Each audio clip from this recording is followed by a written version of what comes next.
nolosheenu ma ahan waxaan ka ahayn go'aano aynu maalin walba qaadano. Haddii aynu ku guulaysano in aynu qaadano go'aano wanaagsan, nolosheenu waxay noqonaysaa mid aad u wanaagsan. آمالنا نهرا تسيل عذبا كماء السلسبيل السلام عليكم وأتكم أحسن تاي داوشة فيديوغان كسو دوو نولل عصب مقعي وايبيسو سكين وصاحب أما ولال ولغينا ستوسة وما وضا كل من وحينو اسكبرنا او كلية هودا وحوقاتي هل قوان او أدك midkaas oo noloshiisa oo dhan bedelay kadib markii uu arkay in magaaladii uu ku noolaa uusan suurtagal ahayn inuu uga dhabeeyo hadafkiisa nolosha wuxuu go'aan adag ku gaaray inuu meeshaasi ka tago si uu u daba ordo hadafkiisa nolosha wuxuu la kulmay dhibaatooyin badan rafaad mararka qaar gaajo balse maanta wuxuu ku nool yahay hadafkiisa nolosha maalin dhaweed wuxuu ii soo diray videogan saaxiibkay riyadiisu waxay tahay inuu noqdo xidig kubadda cagta ah laga yaabee sida Mohamed Salah oo kale ciyaarta ayaa bilaabatay asaga wuxuu u ciyaaraa kooxda fanaanada guduudka wadata wuxuuna sitaa lambarka 6 saaxiibkay uu soo bixi doonaa haye وديب واكنا جول يا حبيب والدي ما أروعك ما أجملك ما أحلاك وحير كدب وحولا كل مدونا حدقي كوباد عكت عنك أها حدقي رير برازيل بيلي وكان صاحبك أسوأ سلام يا بيلي هدا وحونا إيقا عصدي إناد أسو دعيسين وحو يري إيقا قارسي أيوب walaalaha Soomaaliyeed ee ku daawanaya inay igu soo duceeyaan inaan ka dhabeeyo hadafkayga nolosha saaxiibkayga maanta meesha uu joogo iyo heerka maanta uu ku nool yahay wuxuu ku gaaray hal go'aan oo adag midkaas oo noloshiisa oo dhan bedelay hadaba su'aashu waxay tahay adigana sideed ku qaadan kartaa go'aan adag go'aankaas oo bedela noloshaada oo dhan si aad ugu noolaatid ahdaftaada nolosha si aad uga dhaweysid riyooyinkaaga si aad u qaadatid go'aan adag oo kama dambays ah waxaad u baahan tahay 6 tallaabo oo kaliya ayaad u baahan tahay tallaabada koowaad ha noqdo adiga go'aankaaga firi go'aanku haddii uu yahay mid aanan si dhab ah adiga kaaga soo bixin mid aadan adigu lahayn mid aad ku raali gelinaysid dadka kale ama mid aad ka cabsanaysid dadka kale hadalkooda hadaba go'aankaasi wiligaaga ma gaaraysid kamana dhabeynaysid mar walba meesha baad taagnaanaysaa si aad go'aan adag u qaadatid si aad go'aankaaga uga dhaweysid waxaad u baahan tahay go'aanku inuu marka hore noqdo adiga go'aankaaga inaad adiga mas'uul ka noqotid wax walba ka dhashay go'aankaas inaadan qofna ku raali gelinin inaadan ka cabsanin dadka kale hadalkooda waayo dadku mar walba way hadlayaan go'aankan hadda qaado mise ha qaadanin mar walba dadku kaama aamusayaan waxaad og tahay noloshaan hadda aad ku sugan tahay inaysan ahayn noloshii adiga lagugu talagalay waxaad og tahay inaad u baahan tahay inaad isbedeshid balse dib ayaad u dhigaysaa ma doonaysid go'aan inaad qaadatid waayo waxaad ka cabsanaysaa dadka kale maxay ku dhihi doonaan heblaay waa isbedeshay hebel wuu isbedelay waxaad doonaysaa inaad wax baratid waad u baahan tahay waad og tahay balse waad cabsanaysaa hadda waxaa lagu dhahayaa hebel hadda ayuu wax dhiganayaa saaxiibada ayaad qaar weynaysaa waxaasoo dhan ayaad ka cabsanaysaa go'aankii meesha ayuu taagnaanaya kuma dhiiranaysid go'aanka si uu u noqdo mid adag waa inuu ahaadaa midkaaga go'aanka adiga uu ka soo baxo go'aan adiga mas'uul ka tahay wax walba oo ka dhasha go'aan adiga aad tunta saaranaysid natiijo walba oo la kulmaysid go'aan aadan cid kale ku raali gelinaynin kaliya waxaad ku raali gelinaysaa Allah subhanahu wa ta'ala iyo nafsadaada ha noqdo go'aanka go-aankaaga markaas ayaa waxaad gaaraysaa go-aan adag. Tallaabada labaad ha noqdo mid ka turjumaya ahdaaftaada nolosha. go-aanku marba haddii uu yahay mid ku dhisan ahdaaftaada nolosha, waad ku dhigaysaa, waxaadna ku dadaalaysaa mar walba sidaad uga dhabeyn lahayd. balse go-aanka haddii uusan ahayn mid aanan ka turjumaynin, mid aanan ku saabsanayn ahdaaftaada nolosha, ma gaaraysid. tallaabada saddexaad, ku samee qiimeyn. go-aan walba oo aynu qaadano wuxuu leeyahay dhinac wanaagsan iyo dhinac aan wanaagsanayn. haddaba waa inaad ka fiirisaa labada dhinacba, kadibna ku samaysid barbardhig. waxaad ka fiirinaysaa waxyaabaha wanaagsan ee aad la kulmi doontid marka aad go-aankan qaadatid. marka aad go-aankan ah inaad iskuul bilowdid, marka aad iskuulkan bilowdid maxaad ka faa'iidi doontaa hadhow mustaqbalkaaga, maxaad ka heli doontaa shaqo fiican, waxaad ka heli doontaa heer sare, nolol fiican inaad ku noolaatid. sidoo kale waxaad ka fiirinaysaa caqabadaha, dhibaatooyinka aad la kulmi doontid inta aad go-aankan aad ku socotid, inta aad riyadaada aad ka dhabeynaysid. labada dhinacba waa inaad ka fiirisaa. waxaa lagu magacaabaa pros and cons, waxayna tahay dhinacyada wanaagsan ee go-aankan uu leeyahay iyo dhinacyada aan wanaagsanayn ee go-aankan uu leeyahay. waayo go-aan walba labadaas dhinac uu leeyahay caqabado, rafaad badan aad la kulmaysid inta aad ku socotid ka dhabeynta go-aankaasi. haddaba mar walba go-aankaad qaadanaysid sidaas ku samee, isku barbardhig, kadibna fiiri natiijada.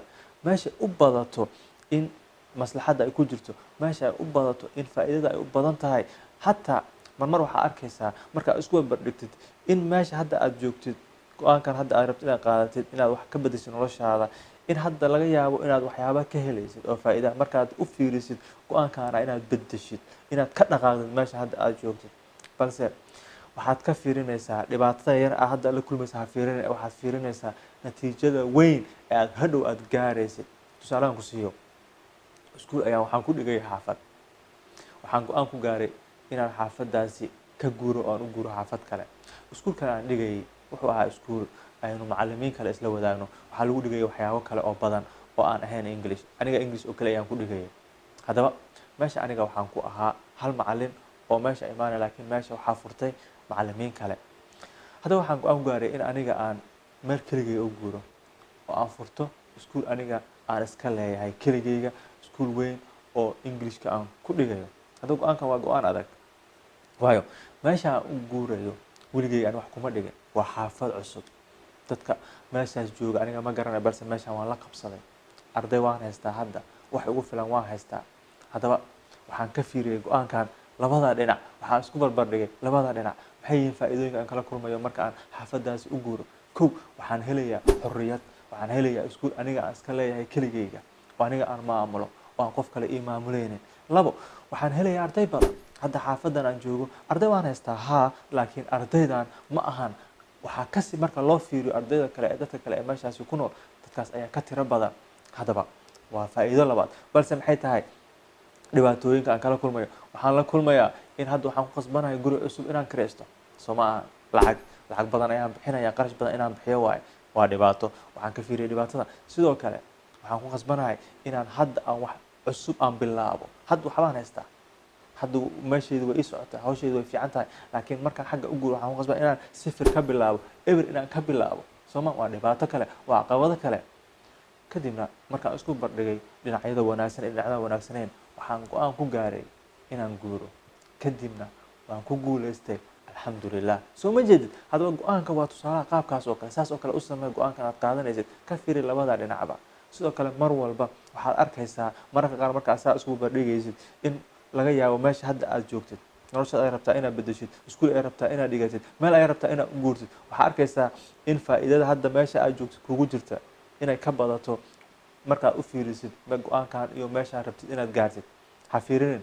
waxaad fiirinaysaa sidoo kale natiijada degdega hadda aad haysid. ha fiirinin. waxaad fiirinaysaa natiijada hadhow dambe aad la kulmi doontid, mustaqbalka aad la kulmi doontid. soo ma ahan, mar way kaa qarsoomaysaa mararka qaar. waxaad fiirinaysaa hadda bes waa intaan ayaan haystaa, hadda arday ayaan haystaa, hadda lacag yar ayaan bixinaya, aniga hadda ijaar ma bixinayo, kira ma bixinayo, meesha hadda aan joogo wax ku dhigayo, kira kuma bixinayo iskuulkan.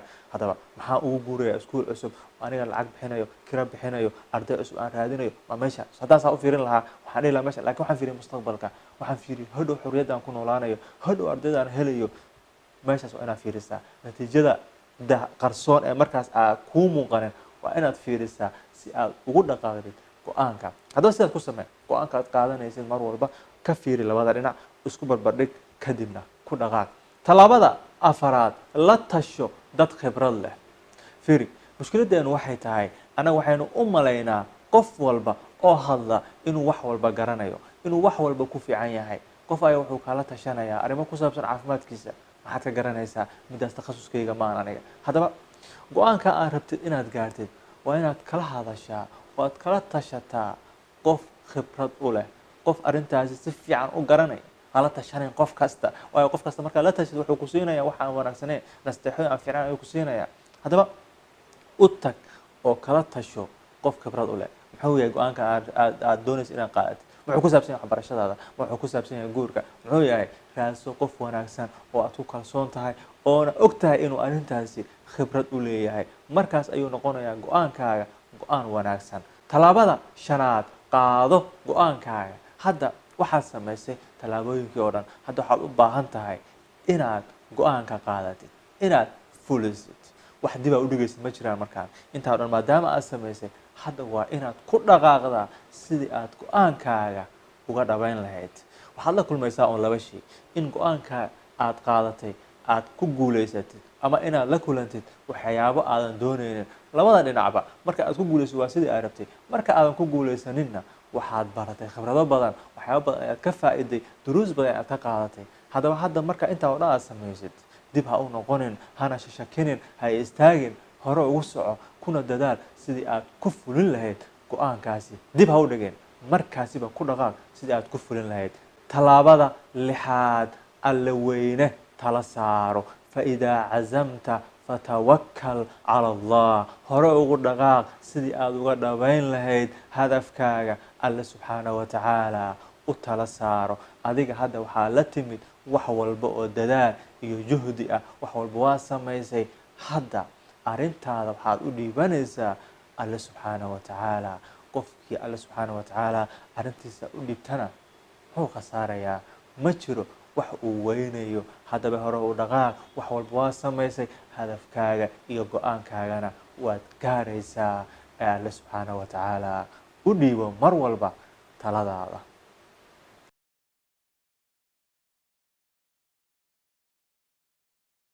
xusuusnow nolosheenu ma ahan waxaan ka ahayn go-aano aynu maalin walba qaadano. adiga maanta waxaad joogtaa meeshii uu ku keenay go-aankii aad shalay qaadatay. berina waxaad tegi doontaa meesha uu ku geeyo go-aanka aad maanta qaadatid. haddii aad ka heshay videogan ku qabo like la wadaag saaxiibadaada. sidoo kale haddii aad nagu cusub tahay ku qabo subscribe. ha hilmaamin weligaaga ku noolow mar walba nolol farxad leh nolol jacayl leh nolol cusub. aad ayaad u mahadsan tahay. افرض وجودك في الحياة وكن كما وقع المطر وانثر حروفك في السماء نورا كما ضوء القمر. بالعزم هيا نمضي سويا نسمو ونرقى فوق الثريا. لا تقل لوحدي أو كيف السبيل أنت بالتحدي.